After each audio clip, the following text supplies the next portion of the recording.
Good morning students, I am Mahesh. I am here to teach you English, grammar and literature both. Today we will discuss the topic of sentence part 3. जैसा कि बच्चों हमने समझा था कि sentence क्या होता है। पार्ट 1 अगर आपने नहीं देखा है तो आप जाकर देखिए, उसके बाद आपको समझ में आएगा कि पार्ट 3 में हम क्या बता रहे हैं। तो हमने समझा था कि सेंटेंस क्या होता है। A group of words which makes complete sense is called sentence. जो एक ग्रुप ऑफ वर्ड्स होता है, जो शब्दों का समूह होता है, वो एक कंप्लीट सेंस देता हो, एक मीनिंगफुल अर्थ देता हो, तो उसे हम सेंटेंस कहते हैं। जैसे कि मैं आपको बता दूं कि मुझे काटकर आम खिलाओ, तो यहाँ पर कोई सेंस नहीं आ रहा है कि मुझे काटकर आम खिलाओ। अब मुझे कौन काटकर आम खिलाएगा? कि भैंस को उबलती हुई भैंस को पानी से नहलवा दो। तो कुछ चीज़ें हमने आपको सेंटेंस में बताई थी। उसके बाद हमने सेंटेंस के बेसिक स्ट्रक्चर के बारे में बात की थी। सेंटेंस का जो बेसिक स्ट्रक्चर हमने बताया था वो subject plus verb plus object या कॉम्प्लीमेंट। तो हमने बात की है सब्जेक्ट, वर्ब प्लस ऑब्जेक्ट या कॉम्प्लीमेंट। तो हमने सब्जेक्ट के बारे में आपको जो इन्फॉर्मेशन दी थी कि जो सेंटेंस में वाक्य में कोई कार्य को कर रहा हो या उसमें उसकी बात की जा रही हो, तो वो जो है वो सब्जेक्ट कहलाता है। जैसे हमने आपको एग्जांपल भी दिया था कि corona is a dangerous virus. तो corona is a dangerous virus, corona के बारे में बात हो रही है, तो यहाँ पर सब्जेक्ट आपका क्या हो गया? कोरोना सब्जेक्ट हो गया। Ram is singing a song, तो राम एक गीत गा रहा है। राम क्या कर रहा है? गीत गा रहा है। तो राम कोई क्रिया कर रहा है, और सेंटेंस में जो व्यक्ति कोई क्रिया करता हो या जिसके बारे में कोई बात की जाती हो उसे हम सब्जेक्ट कहते हैं, जैसा कि हम पार्ट 2 में देख चुके हैं। अब हम समझेंगे कि वर्ब क्या होती है, इसका यूज क्या होता है और हम इसे कैसे यूज करेंगे और वर्ब के कौन कौन से प्रकार होते हैं। सबसे पहले तो हम समझेंगे कि वर्ब है, इसे हम वर्ब नहीं कहेंगे, इसे हम वर्ब कहेंगे। जो यहाँ पर आई है वो साइलेंटली यूज किया जाता है, इसे हम कहेंगे वर्ब नहीं कहेंगे, इसे हम कहेंगे वर्ब। तो वर्ब मीन्स होता है क्रिया, इसे होते हैं वर्ब मीन्स क्या होता है? क्रिया। तो हम इसकी डेफिनेशन समझेंगे, उसके बाद कुछ एग्जांपल्स के अकॉर्डिंग जानेंगे कि वर्ब क्या होती है। वर्ब डिस्क्राइब द एक्शन और स्टेट ऑफ द सब्जेक्ट। तो एक्शन और स्टेट, कार्य और अवस्था। तो वर्ब डिस्क्राइब द एक्शन और स्टेट ऑफ द सब्जेक्ट। तो जो क्रिया होती है वो कर्ता के एक्शन, कार्य को और स्टेट, अवस्था को दर्शाती है। जैसा कि हमने आपको बताया, मैं फिर से रिपीट कर दूं कि वर्ब जो होती है वो कर्ता के कार्य या अवस्था को दर्शाती है। जैसा कि हम एग्जाम्पल के अकॉर्डिंग देखते हैं, जैसा कि मैं आपको एग्जाम्पल दे दूं, राम घर जा रहा है। तो यहां पर हम देखेंगे Ram is going to house. ये एक प्रेजेंट कंटिन्यूअस का सेंटेंस है और इसमें बताया जा रहा है कि राम घर जा रहा है। तो यहाँ पर सब्जेक्ट हमारा राम हो गया। सब्जेक्ट कौन हो गया? क्यों, किसके बारे में बात हो रही है? राम के बारे में बात हो रही है। घर कौन जा रहा है? घर जाने का कार्य कौन कर रहा है? राम कर रहा है। तो यहाँ पर सब्जेक्ट क्या हो गया? राम। अब राम क्या कर रहा है? घर जा रहा है। तो ये बात प्रेजेंट में की जा रही है। मैं अभी वीडियो बना रहा हूँ। तो ये प्रेजेंट में बात हो रही है कि मैं अभी वीडियो बना रहा हूँ। अगर यहाँ पर है जो है वो आपकी प्रेजेंट में बात हो रही है। अवस्था यहाँ पर क्या है? अवस्था यहाँ पर प्रेजेंट है। तो यहाँ पर ये जो इज है यहाँ पर अकॉर्डिंग टू प्रेजेंट हमने लगाई इज। अगर ये वर्ब यहाँ पर ना होती तो सेंटेंस का क्या अर्थ होता? Ram going to house. यहाँ पर कोई भी सेंस नहीं दे रहा है सेंटेंस, मतलब without verb a sentence does not exist। बिना क्रिया के एक सेंटेंस का, एक वाक्य का कोई अस्तित्व नहीं होता।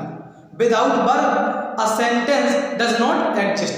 बिना क्रिया के एक वाक्य का कोई अस्तित्व नहीं होता है। तो राम इज गोइंग टू हमने आपको बताया Ram is going to house, Ram घर जा रहा है, तो राम अभी घर जा रहा है।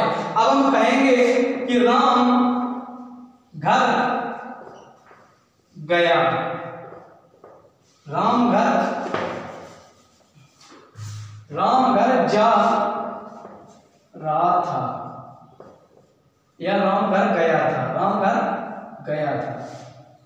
तो हमने देखा कि राम घर जा रहा था या राम घर गया था, दोनों सेंटेंस अपने रूप में अलग हैं। अगर हम कहें राम घर जा रहा है तो ये पास्ट कंटिन्यूअस का टेंस है, अगर कहें राम घर गया था तो ये पास्ट परफेक्ट का टेंस है।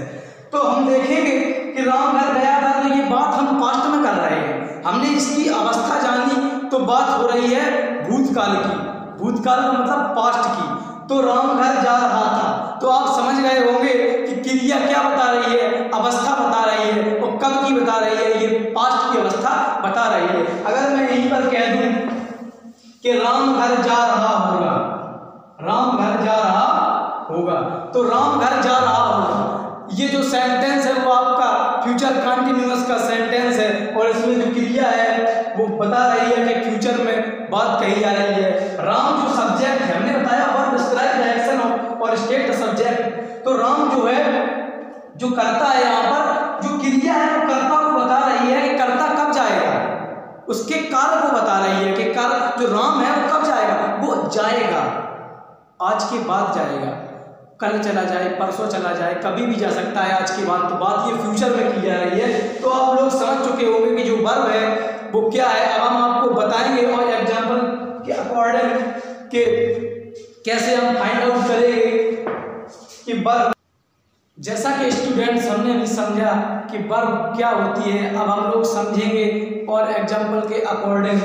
Mohan is 2 years old, Mohan 2 साल का है, मोहन 2 साल का है, मोहन क्या है, मोहन 2 साल का है। तो इसमें जो मोहन है वो क्या है, सब्जेक्ट है, क्योंकि मोहन के बारे में बात की जा रही है। 2 साल का कौन है, 2 साल का मोहन है, तो मोहन के बारे में बात की जा रही है, मोहन 2 साल का है, तो यहाँ पर प्रेजेंट के बारे में बात की जा रही है।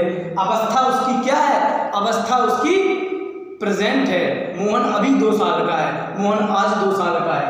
अब हम दूसरी अवस्था समझेंगे, Mohan was 2 years old, past में बात हो रही है, मोहन 2 साल का था, मोहन 2 साल का था, कब था, आज के पहले 2 साल का था। Mohan will be 2 years old, Mohan 2 साल का होगा, कब होगा, फ्यूचर में होगा, अपने अगले जन्मदिन पर होगा। Mohan will be 2 years old in next birthday, तो Mohan will be 2 years old in next birthday.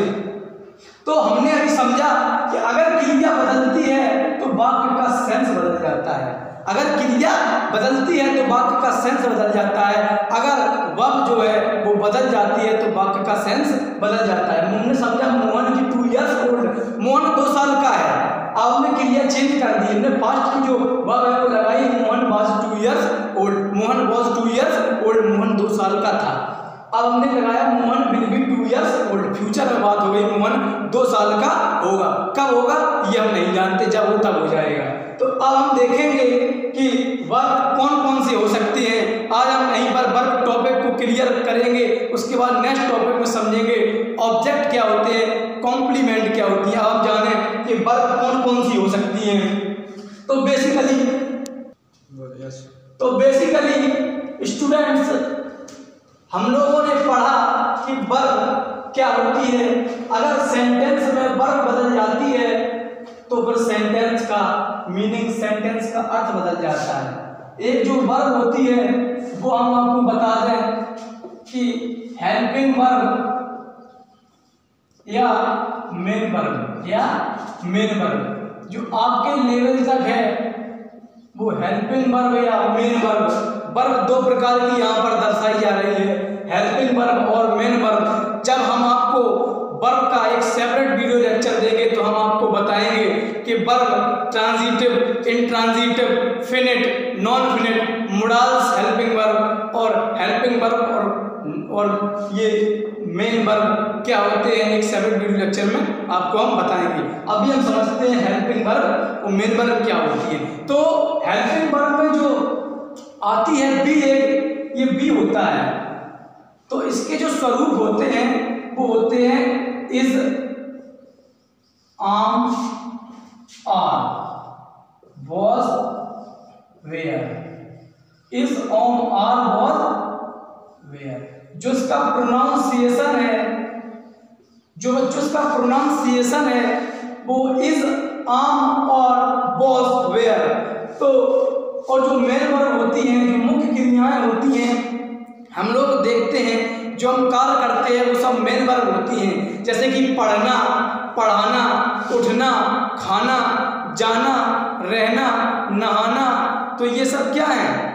Main verb है। ये सब मुख्य क्रियाएं हैं। हम जो कार्य करते हैं वो सब मुख्य क्रियाएं होती हैं। तो is am are was were ये हेल्पिंग वर्ब है। और कुछ चीजें मैं लिख दूं कि रीड, टीच, वॉच, जैसे कि ये हमने बताया गो, डू, रीड, टीच, बात, गो, डू, नीड। इसका मतलब है पढ़ना, पढ़ाना, नहाना, जाना, करना और आवश्यकता है। ये सब मेन वर्ब है। तो हम लोगों ने समझा कि वर्ब कौन कौन सी हो सकती हैं। यहाँ पर वर्ब का सिर्फ इतना ही यूज था। अब हम लोग, जैसा कि आपको पता है कि हम जो पढ़ रहे हैं वो सेंटेंस कवर कर रहे हैं, तो हम पार्ट्स ऑफ सेंटेंस में आपको मैंने सब्जेक्ट बताया, आपको मैंने वर्ब बताया। अब हम समझेंगे कॉम्प्लीमेंट और ऑब्जेक्ट के बारे में अगले वीडियो में। जैसा कि आप लोगों को पता है कि लॉकडाउन चल रहा है, तो आप लोग इस सिलेबस को घर पर कवर कीजिए, रेगुलर पढ़िए और उसके जो रिवाइज करते रहिए। उसके सिलेबस जो है आपका आगे बढ़ाया जा रहा है, टॉपिक वाइज लिखते रहिए, आपका कोर्स भी कुछ कंप्लीट हो जाएगा।